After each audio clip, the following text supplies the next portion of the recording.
Hi, and welcome to episode number 106 of The Expansive. If you're new here, this is our weekly show where we discuss global events and share ideas that really push you to expand your thinking and your reality. If you've been with us on this journey for a while, then thank you for tuning in again. We really love having you here, and we always look forward to each episode that we get to share with you. For the newcomers, my name is Erik Kruger. I'm a keynote speaker and author, and it's really my job to help leaders become formidable in the face of uncertainty. And with me, as always, is my ever-elegant co-host, who is now back in Dubai, Mr. John Sanei. And John is a future strategist, and he creates keynotes, masterclasses, and books that help people, businesses, and brands forge the future they want. That's quite the intro there, John. Before we get into... I was going to say that about your intro, right? I'm going to say, geez, your intro is amazing. Just for the listeners, we have somebody who helps us with our production. And so we're reading these intros. We're like, wow, that's an impressive intro. We didn't write it ourselves. But yeah, carry on. Before we get into the episode, I'd like to ask you to hit pause and take 30 seconds to quickly head over to Apple Podcasts or Spotify to leave us a rating. If you've been listening to the show for a while, this small gesture always goes a long way in helping us to grow the expansive community. Plus, we also always love hearing from you. We are always sending each other WhatsApps with DMs we receive or the newest ratings that have come out. So we love hearing from you. And with that being said, John, how are you, brother? Yeah, no, I'm very good. Thank you, Erik. It's always a little bit daunting moving cities and countries and hemispheres, in fact.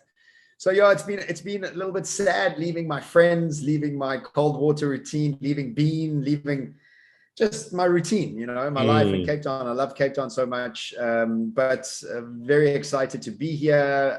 I understand that all transitions have a time in the wilderness, space of emotional sort of uncertainty. And that's kind of what it's been for the last couple of days, and quite emotional as well. I've cried a couple of times, just like going through the process of processing the transition. But all in all, feeling good. I'm feeling upbeat this afternoon, and got a couple of things planned off to Egypt on Saturday. So yeah, I've got a bunch of things keeping me busy, so I don't have to sit with that sort of emotional space. How is Cape Town since I left? Everything's still okay? I mean, has the power gone off? Because that usually happens when I leave the city. Yeah, now that the mayor has left. But remember, you passed me the baton. So like everything is actually it's actually getting better since you've left.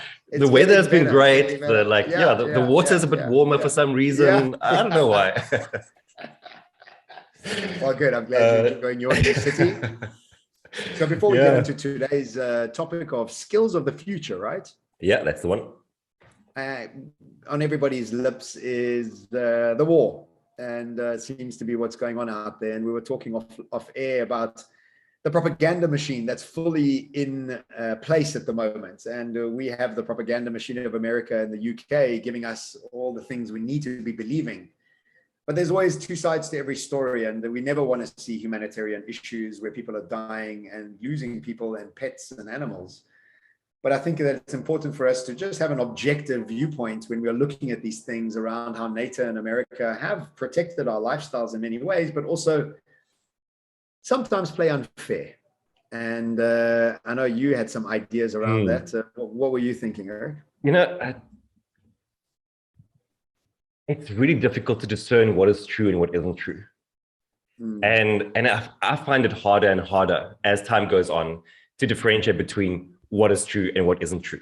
And I think if I find it hard, and I'm someone who tend to be quite discerning about the content that I consume, I'm quite analytical. I want to make sure I have the right source or I mention the right kind of thing.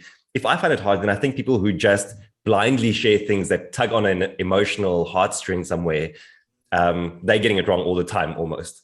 Because, so I was watching this guy and he was saying like the media is doing what they always do. They contorting things, they reporting on things that aren't true. And it so quickly makes its way into mainstream that you see it everywhere and you start believing it is true. So he was talking about, for example, there were two examples. The one were these sailors that were apparently like captured or something at Snake Island. And it turned out that it wasn't 13 sailors, it was like 48. And they didn't like say like F you to the Russians. They actually got captured and they were taken away, but quite nicely, like not in a harsh way that was reported. And that was all untrue. And then there was this thing about the Ghost of Kiev. Am I pronouncing that correctly? Kiev? Kiev.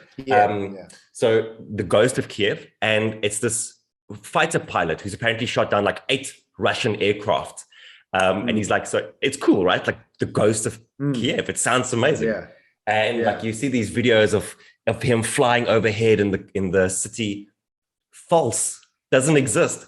It's like old footage that they showed. And like even one of the sort of big names in the Ukrainian like politics tweeted out, like a verified account tweeted out a photo of this dude. It isn't even a dude, it's a woman. And this photo is like 5 years old. But it's so easy to get it wrong. And I think what we're just seeing is that war is actually being waged on multiple fronts. It's on the battlefield, but it's also in social media. And we have to be so careful of what we share. And so I think for me, it's just been a personal reminder again to be a bit more discerning, a bit more follow the right kind of sources, and don't just trust everything you see. Don't just think immediately, because I see it online, it's true. See it online and go, is this true? Yeah, look, I mean, it's such a great point. And then you try and think about how many other things we've been duped into. It's like throughout our lives, how many of these things have just been rubbish? And we've been like, had arguments with our friends about things that were just false, you know?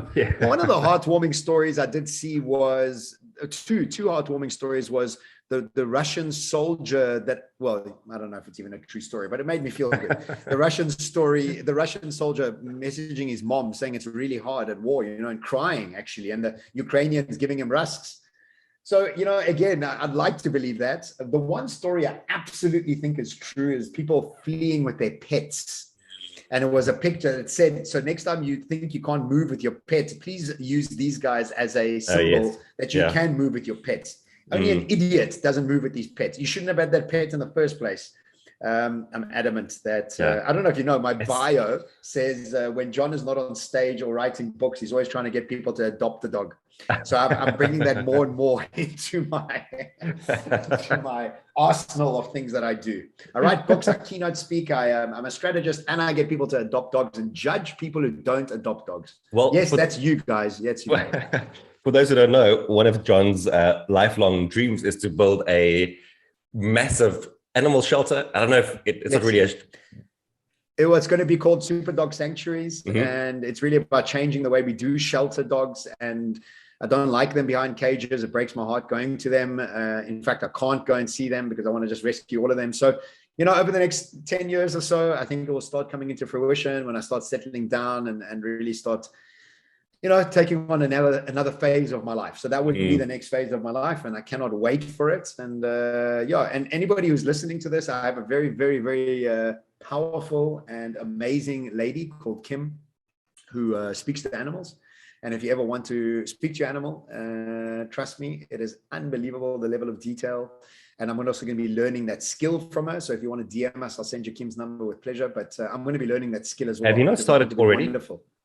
Sorry. Well, I was supposed to, and then with the move and everything that's going on, I wasn't centered enough, but I will start centering, and I will definitely be sharing people. And you know what else happened with the podcast, which I thought was really great? The place I used to eat at Cape Town every day, twice a day, 3 times a day, Vagabond.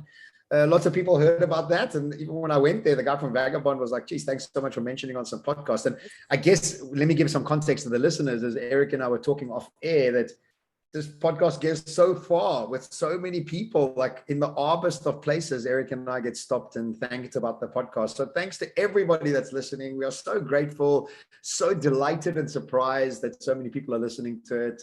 It's always a wonderful sort of aha moment when we hear somebody's listening. So thank you to all of you, and it's growing steadily. And please do share it with friends and family that you think could benefit from hearing it. But let's get into today's topic, Erik. Yeah. Because I think it's a big topic, and I think we're going to come at it from very different angles. We decided last week to talk about skills of the future, but last week when we were recording, the war had begun, and it was very heavy on our hearts, and we wanted to talk about the fact of the fourth turning and kind of how a war was kind of the end crescendo of an old world collapsing. And this is exactly what this war is, just like World War II, the end of a crescendo of structures and sort of society coming to heads with each other, and this is exactly what's happening here. It's the East meets West, the West meets East. Same happened with Hitler and Mussolini, and this is really the times that we're in at the moment. So we decided to focus on that subject. But today we want to go to skills of the future, and I know Erik thinks about these things in much more practical manners. I always think about them much more in philosophical manners. And so I think we're going to have a great show just explaining the way I see it and the way you see it, and think about the skills of the future in two very clear manners. Erik, any ideas before we kick in? Yeah, no, I've been thinking about it quite a bit, because obviously, like, we in the field of skill development. Actually, like, everything we do is about helping people to shift their thinking or shift their behavior. And I mean, that's ultimately what we try and do the entire time, is help people to learn the skill of a new way of doing things, or a new way of assessing the world, a new way of making decisions in the world. So yeah, I'm excited for it. Yeah, kick us off and let's take it from there. Okay, so look, where my thinking was, and I do this in one of my talks, is around the concept of always shifting to a new cycle that we're going through. I wrote about it, I touched on it in Future Next, my last book. But really what it is if we take an idea back to 500, 600 years ago, as humans, we were all agriculturally skilled. In other words, we needed to understand the soil, the seasons, and really get to grips with how important our bodies were when we were working in the fields. In fact, if you weren't strong, or if you were deformed in any way or handicapped in any way, you really were handicapped in a massive way, because you needed your body to work those fields for 16 hours a day. And with that, you would be able to go to the market, trade some of your products while also feeding your family.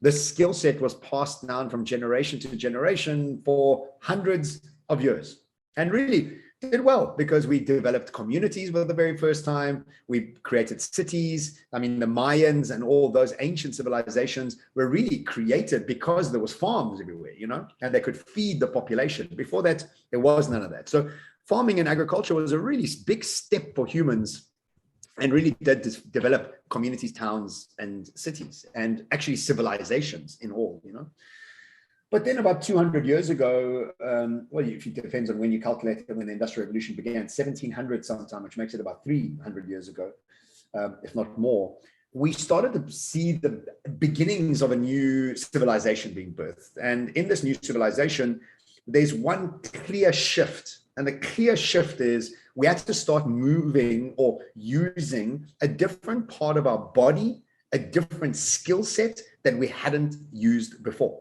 And so because we just needed to understand the soil, the seasons, and our bodies, when the Industrial Revolution began, those skill sets became irrelevant. And so what we saw in the Industrial Revolution is that the factories themselves started to replace our bodies.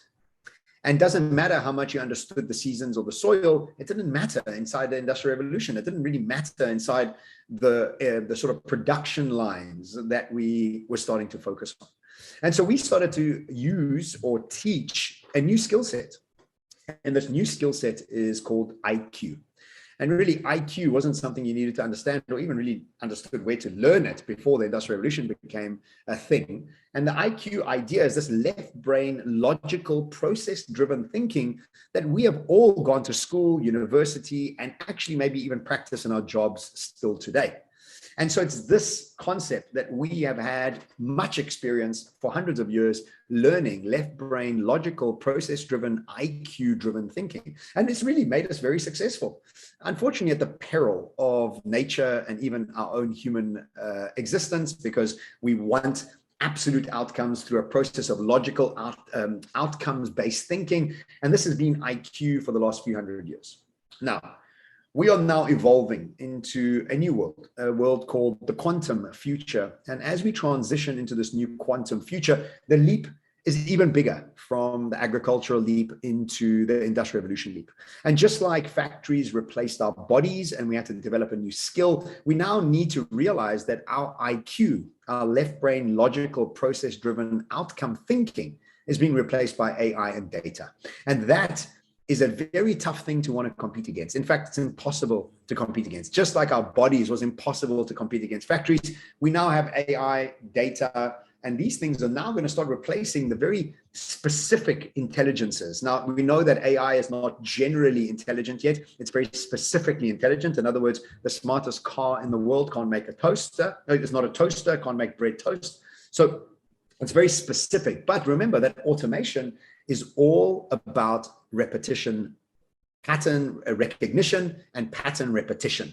And so it can do it much better, much faster, much cheaper, and forever with no downtime. So our intelligence, our left brain thinking is really something that we need to realize that is not a skill set of the future, but a skill set of the past. Now, I'm not saying throw logic out the window. I'm just saying that for the moment in this transition period, realize that all the jobs that are being replaced, or parts of the jobs that are being replaced, are the ones that are automatable and that have patterns that repeat themselves, things that we were all taught at school and at university. And remember, our curiosity and fascination and excitement were never celebrated at school. Following a process that was written already for us to learn, like parrots and like robots, was the thing that we would get paid for and increase our opportunity to grow in a career inside the corporations.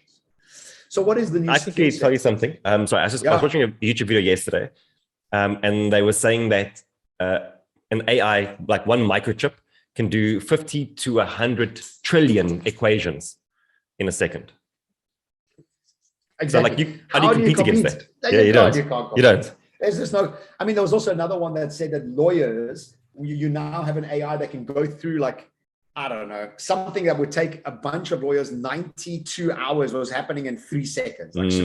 Like it's just, you're talking about a different paradigm here, right? It's almost like a car against a man running. I mean, there's no comparison. It's in a different league, and there's no point trying to. So when people are complaining about job losses and it's unbelievable, it's unfair, but I mean, how can it be unfair? It's progression. You have to upskill yourself. And so, I mean, many countries don't want to bring any advancements because it's going to get people to lose jobs, which I think is short-sighted, right? And we all have to upskill ourselves to move ahead. So the skill of the future, and it's not a skill that we will need in the next couple of years, but actually a skill we'll need over the next chapter of where humanity is going. And so the skill set for me is a skill set called intuition. And intuition is often thought about as a yogi, lentil eating, sandal wearing, Hessian wearing human being, which really is something that is on the fringes of society right now. And la-di-da, schwa-di-da, please like the lentil and the joint. The lentil, sorry, I mean the incense and the joint. And so those are the ideas of what intuition people think it is. But when I ask audiences, what is intuition? People will come with mostly one response: gut feel. And it's this concept of gut feel that I want to unpack, because you can't make money from gut feel, really, not right now. But it's got this subtlety, it's got like nuances that we can apply to certain aspects of our lives. But remember, when most of our basic needs are almost free because of technology, and almost decisions are made for us because of AI and because of data. And let me just have a quick caveat. People say, oh my God, technology's taking over. I can't stand it. It's terrible. It's overtaking our lives. And then I'll ask them, did you use Google Maps to get here? Oh, yes. No, I did. Yeah, okay. Well, did you WhatsApp 15 people on your drive here? Yeah, no, I did. So yes, we all hate technology, but we all use it consistently, continuously, and all the time. So I mean, people that bash technology, it seems like it's just the flavor of the month. Did you want to do that? But so I'm not like that. Technology is neutral, and I think it's great that it's adding so much value to us. So when all our rudimentary issues are taken care of, when music is chosen for us and our directions are taken care of and cars are driving for us, we now have an opportunity to actually think about things that are creative, intuitive, exciting, fascinating. We're coming away from survival to thrival. And in the space of thrival, I want to unpack intuition as a skill set for the future. And in my brain, it has 4 steps. And when you think about gut feel, I think you have to become very clear that gut feel isn't something you should trust all the time. And the reason I say that is that many of our gut feels are tainted by traumatic memories. And so these traumatic memories become the very first thing that we need to actually start to unpack, recalibrate, heal, and evolve. And so one quick example is I got bitten by a dog when I was 4 years old. And the dog just came out of somebody's house, came and bit me and ran back. and I feel terrible forever, but my dad and mom were besides themselves and they reported the guy to the police. I think the dog got shot, to be honest. I mean, it's embarrassing to say, yeah, because you're not allowed to bite people. So, I mean, I've never actually even shared that story. I haven't even said that story in my own head for the last 30 years. But yeah, that's what happened. And we weren't really friendly with dogs back then. I didn't understand the intelligence of them. And so that issue tainted my relationship with dogs for many years. I was petrified of dogs. And so now I can't love anything more than a dog. So what's my gut feel? My gut feel was wrong. It wasn't a real gut feel. It was tainted. So what we have to do first and foremost, and I've spoken about this pretty much in every single one of my books and all my talks, is this idea of wisdom. And wisdom is healing our past, is really having memories with no triggers, is moving from unconscious memories to conscious memories. And Matthew McConaughey's book, which I'm listening to right now, which is unbelievable, called Green Lights, he talks about green lights. It's like these things are green lights. They are conscious memories, not unconscious things that have happened to us. They're not painful. They're actually showing us new ways of moving forward. And my favorite quote is Dr. Joe Dispenza. He says, the knowledgeable man is the man or the person with memories with no triggers, is that you're constantly in a state of great gratitude and moving into the future, thinking that everything is rigged in your favor, as Rumi put it. Live life as if everything is rigged in your favor. So not an easy thing to do, but as you grow consciously, as you become more aware, you start to realize that in hindsight, many things that happened to us that were painful in the moment really were fantastic things. So the first thing is wisdom. Clear your past so that your gut feel is clear, clean, and actually real, rather than it being tainted by past memories. Let me stop here quickly. No, I love that. Keep going. Keep going. Yeah. 2, making decisions based on fascination and excitement and curiosity, something that has never been celebrated in a world which asks us to fit in, not fit out. And our uniqueness will become the currency of the future, where we can add value only in our way, in our ingredients, and in our tonality. Curiosity becomes the second scenario of intuition. And remember, intuition is a behavior. It's not just a thing. So a behavior to clean your past, a behavior to follow your curiosity and your fascination. The third, imagination. Because the society we come from is addicted to certainty, we have something that UNESCO's Future Literacy Program calls a poverty and reimagination. And so we have a poverty and reimagination in our society because we're so addicted to certainty. And so we need to start imagining, conceptualizing, thinking about the future. 2 examples about people that have imagined their futures and became them. The president of Ukraine played a TV personality that was a president in his TV, and Donald Trump, who played the boss. And so both of those people played out their role before they became their role, and people saw them in that role before they voted them into that role. If I can't think about how imagination becomes reality in more solid examples than that, then I don't know what can prove that to you. In fact, a very quick caveat, I'd love to build a business that has a virtual reality that builds your future. And you can spend the time in your future for 30 minutes a day and come out of it, and eventually that future will materialize in your future, so that's imagination. And then the last one is I want to quickly just latch onto that, because I'm bringing a video out today that's all about reinvention and the labels that we carry. And there's this idea in labeling, in psychology, called labeling theory. And they said that the label that you choose becomes a self-fulfilling prophecy. Yes. And like, it's so obvious to us, right? Like we see that all the time. This is you just gave us perfect examples of that. And the whole idea behind the video is that we get to choose the labels. Like, that's the incredible thing. That's the reimagination part of this, is that we go through life and we accumulate all of these labels that get put on us, whether it's through society or whether it's us doing it to ourselves. And at some point you might look at this and you go, well, this is who I am. I am my labels. But the thing is, you always get to choose new labels. Like, labels are useful. We can cover this on another day. Labels are useful, but you always get to choose what your label is. It can either be the thing that keeps you captive, or it can be the thing that delivers you into a brand new future. So if you can choose a label for the future, then, like, guess what? Guess where you are going? Guess what you are becoming? Yeah. But I've also started rewriting, I've got them here again. I started writing my daily goals down again, one by one, every day. So just labeling my future again. And the one label that people use all the time without even realizing it, oh my God, that's expensive. You just labeled yourself poor. that means it's totally out of reach for you. And another label is, oh, that's too hard for me. Mm. Oh, have you just made that too hard for yourself? Yeah. It's not really hard. You just labeled it like that. So very good. Thank you very much. I appreciate that input. I think it's a great addition to this conversation.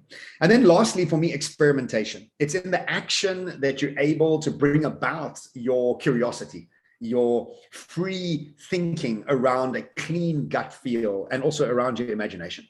So me coming to Dubai is very much me in a state of experimentation, in a state of moving out of my comfort zone, imagining the possibilities of what is future. Now, if I had a label that this is going to be a disaster and it's very expensive in Dubai and it's never going to work, then well, I would never make the move, right? I'd stay exactly where I was. So labeling it as a new exciting opportunity with some challenges, but overall something that's going to really blast me into the international space where I do my work, where I do my best work, is something that's already starting to come into fruition, because the universe always celebrates courage, because you have jumped out of your comfort zone without knowing where you're landing. And that's always something that I think our reality loves for us to do. So intuition, the skill set of the future, according to the research and my thinking, which is made up of wisdom, which is clearing your past, which is curiosity, fascination, and excitement is how you make your decisions, is using imagination to develop the future that we're moving into, which is actually what my next book is about, future memories. And also finally, experimentation in the action of, without the need for absolute outcomes, getting us to stay in the present moment. Really practicing this intuition becomes a very powerful and very enjoyable process that I'm able to do sometimes. And sometimes I tap out and go back into the old thinking, but most of the time I'm trying to be as intuitive as possible. Those are my skills of the future. I'm really looking forward to how you're going to come at this, Erik. I think we should do mine for the next round, because we're kind of coming up on time. But what I've really enjoyed about this is that so two things. I kind of see the link between learning and intuition a bit better, because I think you're learning, the curiosity aspect of it, that really fuels and educates, in a way, your intuition, right? Like, do you see it like that? Yes, of course. Yes, of course. Because I think it's easy to go, well, oh, my gut feel is X, Y, or Z, but like it's not backed by you having enough information or understanding about a topic. Like, that gut feel is also trained over years. And like you're saying, sometimes it can be trained in a poor way because you associate certain memories with it. But if we can strip the memory part of it just for a moment, then your gut feel becomes better. The more of an expert you become, the more information you have, the more knowledge you have, the more you network all your thinking.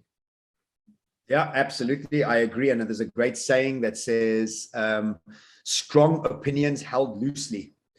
And so the thing is that being adaptable in your thinking, and I love that, I've really started to practice that as I've gotten older, is I go into every situation going, okay, explain to me what you mean. Like, I'm keen to hear, like, why'd you do that? Like, why was that happen? And always asking with real genuine fascination is, what is your motivating factor? Maybe I could learn from this. I hardly ever go somewhere and think, like, these people are idiots.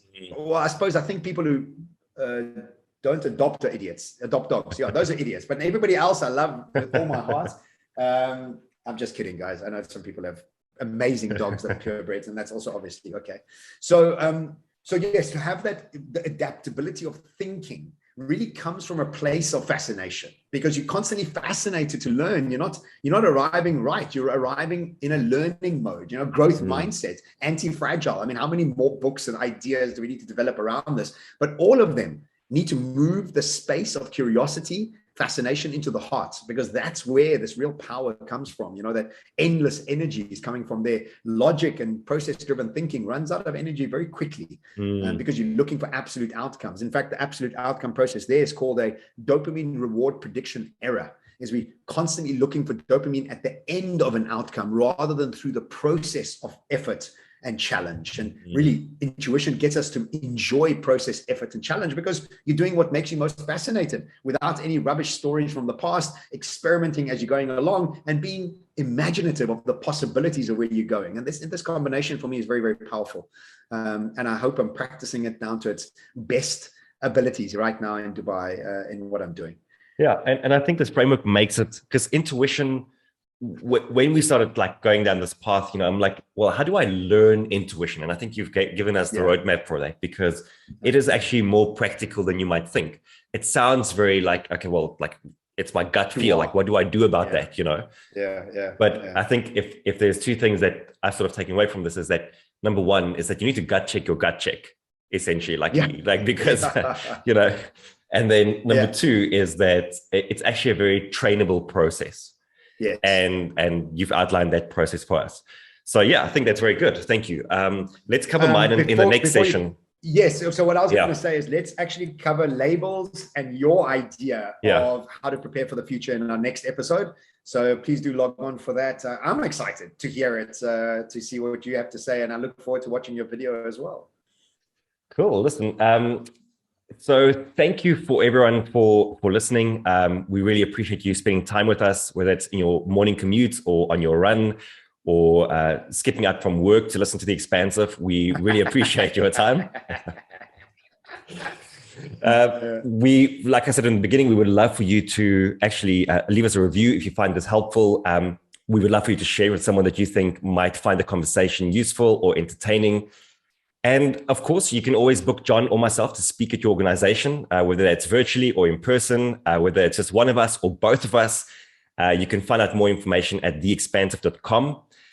And as always, John, it was a pleasure chatting to you, brother. Glad that you are safely in Dubai and settling in, although you are getting on a plane again in like a few days.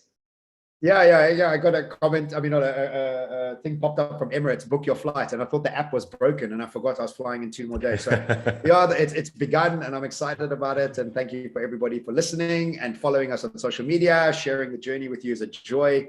Thank you, Erik. And we'll chat to you next week. Goodbye.